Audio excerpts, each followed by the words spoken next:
there are a ton of things that you figured out how to do or you know how to do that other people who want to know the bigger things that you know would love to know those smaller things that you have figured out. Those smaller things have huge amounts of value to people as they realize that they don't know how to do certain things. Think about a time when you taught a child how to do something, whether it's how to play basketball. You say, hey, pass me that ball. And you realize they have no idea how to do that. And so you've learned systems and ways to pass a basketball, to shoot, to dribble. If you're sewing, it's like you've learned how to cut, how to organize, how to decide what fabrics go where, how to make this particular seam, how to bind off, all these different kinds of things that you know that other people who are just getting started just don't know. And so that content has value. My recommendation is that you start thinking through all the things that you know how to do that your audience does not yet know how to do, or at least some of your audience does not know how to do it. And then start thinking through it very clearly so you can figure out how you do it to the level that you're able to, number 3, actually teach that. So how do you do a bunch of things? And what I'm recommending here is that you start thinking through, how do I build an exhaustive list of all these things that I know that I can share with people? Some of that is going to be in a paid format in coaching or consulting or a membership site or a course or whatever. And some of it's going to be free in your blog and in your lives and your Facebook and in all those different places. And some of them will frankly get shared in both places. So let's talk about some of those areas that you have figured things out in. And I'm going to stretch your mind a little bit. What I invite you to do is, as you hear me say things that have an impact on you, share those in the chat. Let me know in the comments, what are some of those things that when you heard them, you go, oh yeah, there's value there. People do want to know about that. So the thing that starts each one of these phrases is, how do you? The first one is, do X task. So how do you organize your threads? I need to get off the sewing example because I know so little about sewing.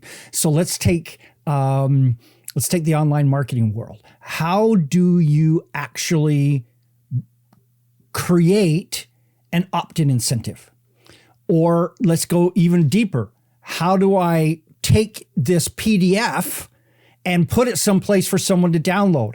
How do I create how do I create the opt-in page that does that? How do I create something I can put into a blog post someplace else that offers that? How do I actually tie that together with my email program to get them to opt in? There's probably 40 different things just around creating an opt-in incentive. Each one of them is an individual how-to that somebody who doesn't know how to do this doesn't know. Each one of those has value to them.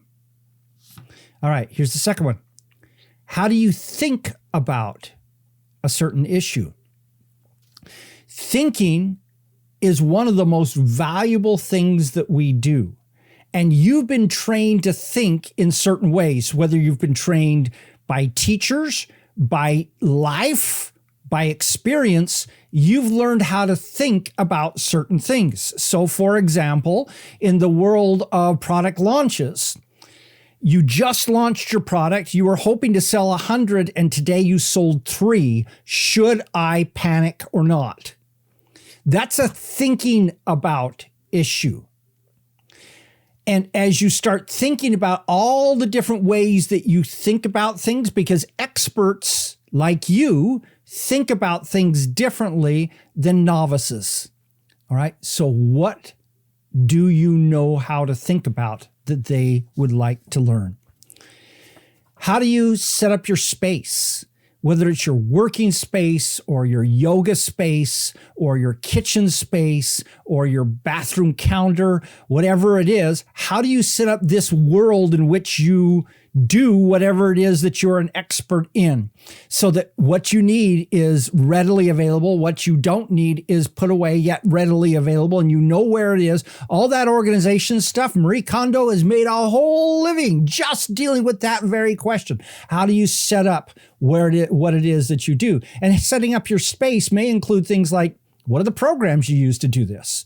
What tools do you use to do this? All those elements are part of it. All right. While we're on the subject of tools, how do you use the key tools? So let's go back to the opt-in incentive piece. I could probably produce 30 to 40 different videos about each step in the process and how to do that with a certain tool, and actually show them how to do that. Now, there's a warning. If you're using something that changes frequently, those will have a limited life until someone changes where the buttons are or what a certain button does. But there's lots of tools we use in life that aren't going to change. How to use a hammer hasn't changed for a lot of decades. It's probably not going to change for a lot of decades. And you could show them how you do certain things with certain tools. There's lots of tools out there that need explanation. So I'm fascinated, by the way, of the tools, the videos that show how to take a dent out of a car door by taking something that puts suction on it and then you pull on it and it just pops back out. To me, that's like, whoa, that's so much better than taking it apart and pounding it out from the inside. All that kind of thing. That's a tool kind of thing. All right. How do you choose which tools to use? So we all have a bunch of different options whenever we're looking at choosing tools. I recommend you not tell people these are the best tools. I recommend you teach them how to choose which tools they should use. Now, you could say, this is my favorite tool, and here's why, but there is value in helping people understand how you went through the thinking process that got you to the point of making that decision for yourself. So which tools to use is one thing, but how you choose which tools is probably an even more valuable piece. Which college should you attend versus how do you choose which college would be right for you is probably even more valuable. All right? How do you deal with challenges? Every one of us in what we do recognize that things don't just go swimmingly easy as time goes on. There are challenges that come along. We have to deal with those. What's our personal algorithm of when this goes wrong, this is what I do? That right there is I'm convinced people who are challenged by tech have not yet figured out this step, how to deal with the challenges. When something goes wrong, what's the first thing that I do in trying to respond to that? Who do I call? Where do I look? What button do I press? And because they don't know that path, they then become the deer in the headlights and they freeze and they get hit by the car and they die. And that's probably a little over exaggerated, but that's what ends up happening when you haven't figured out the system of how to deal with the challenge. It's like, if my car doesn't start, I really don't know a lot of options. It's like, I guess I gotta call somebody and have them come over and make my car start, because I don't know how to get into that engine and look. I can open the hood. I can look in there and say, hey, there's an engine in there. And I can look around and see if there's anything that should be plugged in that's obviously not plugged in, but I can't tell you much more than that. And so in every aspect of your life, there are some that you are an expert in, and there are some of them where you're clueless. And it helps people who are clueless to know how you deal with the problems. And even if they're not clueless, there's advanced means of how do you deal with a certain problem when that happens. Here's another one. How do you make money doing X? So I have the opportunity of helping people who do everything from knitting to exercise to meditation to body work to business to the list goes on and on and on. And each one of them has figured out how to use that set of talents they have to make money. And that, to somebody, let's say there's somebody who loves who loves quilting, and recognizing that a quilting addiction costs them $2,000 a year, is there any way they could offset some of that expenditure by making some money with it to make it so that they don't feel so guilty spending that $2,000 a year on that addiction? Notice I call it an addiction. Okay, here we go. How do you handle conflict? Now, this is actually different than handling challenges.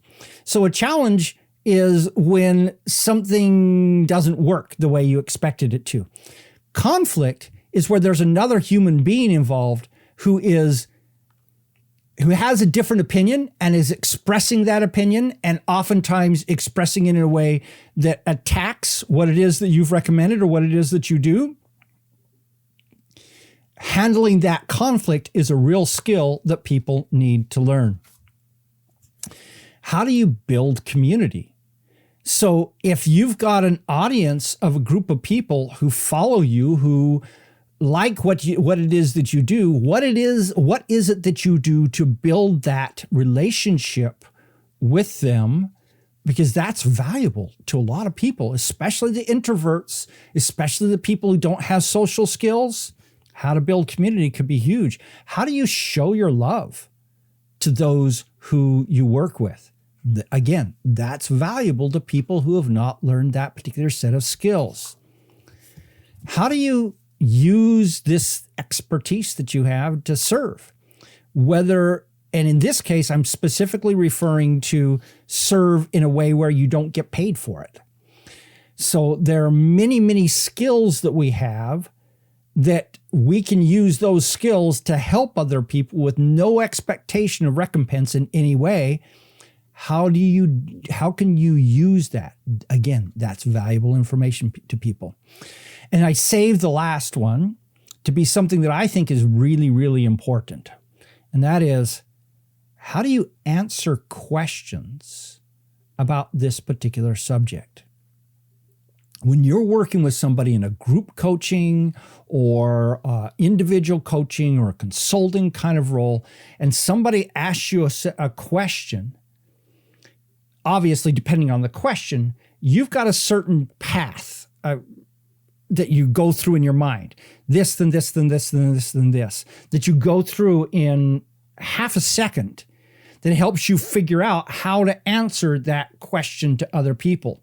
That path in and of itself has value, because what that does is that path that you're using to answer their question is a path that if they knew, they wouldn't have to ask that question, because they would then know the expert system that you're going through to decide what's important, what's not important, what area should I focus on, what path should I go down, what clarifying pieces of information do I need. All those elements that are part of what you go through in your mind automatically, without even thinking about it, all of that is something that if they knew about, they could do that thinking process themselves and not have to think about it and not have to ask other people. That right there is an essence of expertise, especially of selling your expertise. Once you understand that and can teach people how to think about issues, all of a sudden you've just taught them how to build a fish farm. Forget teaching them how to fish. So, what do you think about all this? Lots of ideas here. But the reason why I wanted to share this with you is that a lot of people are struggling to come up with ideas for content, to come up with, what should I do a course about? How should I design the course?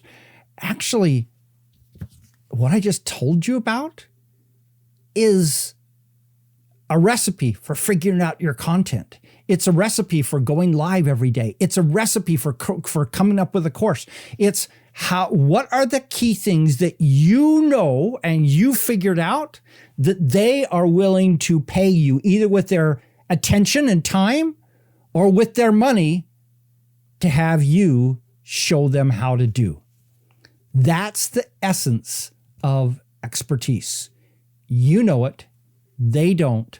How can you help them to know that in a way that gives the optimized amount of value? When I say optimize, it's something that is worth it to them and worth it to you for you to share those things. Think about it and let me know in the comments what realizations you've gotten out of this. What are some things that you really ought to be sharing with other people where you figured out how to do something that they really ought to know? And hey, I would expect that most of you could give me a list of 50 things. You probably won't. Would you give me a list of 3 or 4? I'd really appreciate that. This is Don Crowther saying, just go do this stuff.